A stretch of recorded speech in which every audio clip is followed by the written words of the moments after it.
Welcome to Tennis Spin, where we put our spin on your tennis. Dan, the tennis invention man, is at it again.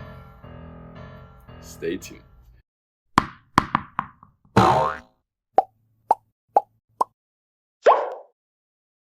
Good morning to everybody out there. Hope everybody is enjoying the summer so far. A little hot and humid here. Not so hot, but definitely humid. Had the hot days already. But what I got this morning is my usual hot dark roast. Got it from Starbucks today. Coffee sponsor of the day looks like Tin Who Dat. Hi, I really like your spin on tennis and tennis equipment. Could you do a video on how to travel with top tier tennis rackets? In the same line, for normal day-to-day use, do people usually cushion their rackets? I can answer the latter part of that question. Day-to-day, when the rackets rub up against each other, it's usually fine, unless you're stuffing like a lot of rackets in there. So, I have my 15 pack and I stuff 4 rackets in there, 5 rackets in there. As long as you're not like forcing them in there, then the paint will be fine. Thank you for the coffee. If you want to support my dark roast, piping hot morning coffee habit, network is buymeacoffee.com/tennis spin. All right, so Dan came up with a great idea.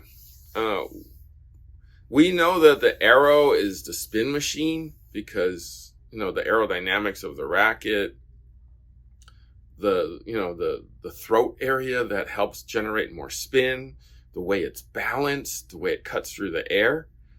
He's like, what if I made a racket that was just sideways?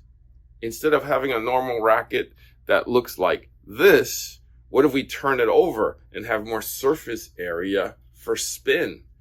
And I was like, I never thought of that before.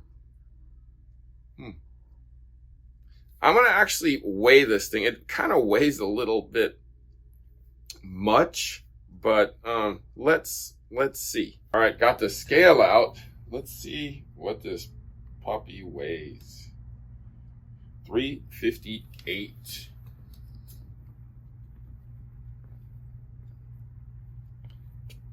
Well, 358 grams. Ounces is 12.6. So we got the Fed here, I guess. The Fed Spin Master. That's about what a Fed weighs.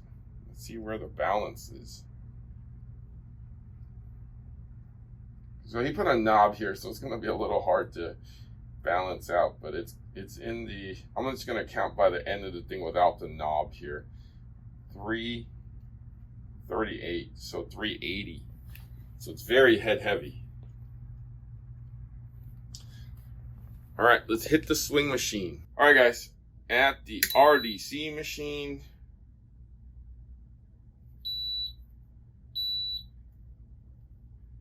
Waiting for the buzzes. All right.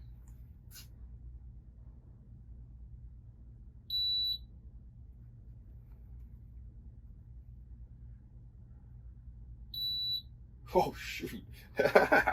415. I've never seen that number before. Woo!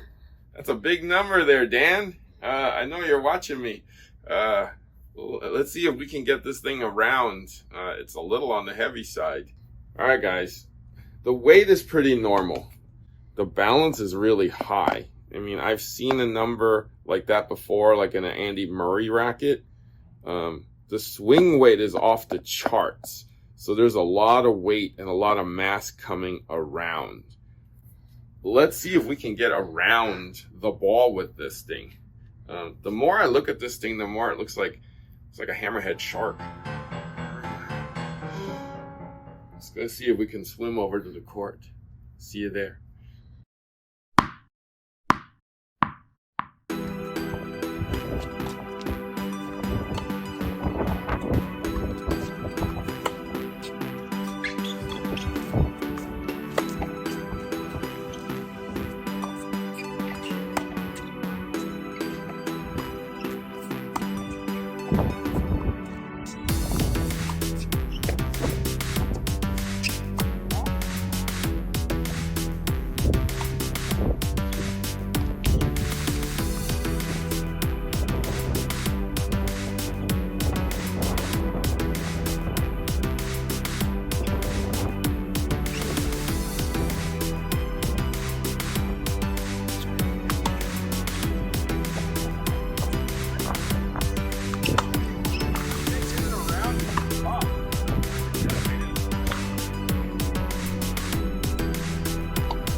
All right, so we just used the Hammerhead, as I call it, or we can call it Dan the Man's creation here. So for more spin, I'm gonna start with Coach Rob. Coach Rob, what'd you think of that? After I got through being wowed at the funny shape, hitting with it was fun. The backhand, I could make good contact. Forehand, there was a lot of racket to have to get through, so I was late on most of those. I couldn't tell if it gave me more spin or not, but I was just happy to hit it. And it was the first time experience hitting with the Hammerhead. Right. From the other side, when you were hitting with Eli, was that it actually, when you actually got around it, it actually did kick. It actually more did spin. kick. Yeah. So let's pass it on to Eli. Eli, what'd you think? All right. I actually had a lot of trouble hitting with this racket. I don't know if it was the shape of the grip or something about the different shape of the head and the weight being different, but I had a lot of trouble sort of controlling. I know it's supposed to get more spin on the ball, but I actually found it harder to get the spin that I was going for just because I couldn't really control the angle as well when I was going to hit my shots. And the weight wasn't what I was used to, so I wouldn't go with this one full time. Well with it though. Your balls were coming pretty well. Pretty good. Yeah. Pass it on to Hayden now. Definitely a different experience. Margin for error. You definitely missed a little more. Harder to keep it in though, I'd say. But overall, it wasn't too weird of an experience. Okay. So, like these guys, I couldn't come around it on the top because it was so much weight there. But definitely when I sliced, it was a lot easier and I had more surface to work with on that slice. Coach Rob actually tried to serve with it, and I just think he needed to throw it out a little higher. Probably. But I was trying not to miss. But definitely good experiment. I mean, good for version 1. I know Dan's watching, so maybe if we can lighten it up a little bit. Great concept. Maybe just lighten it up a little bit. Okay? So great version 1, let's say, of the Hammerhead. All right, so I want to thank my man, Coach Rob, for hanging out with me today and bringing his former students, Eli and Haden. Guys, thank you for watching Tennis Spin, where we put our spin on your tennis. All right, guys, are you looking for a coach, a pro?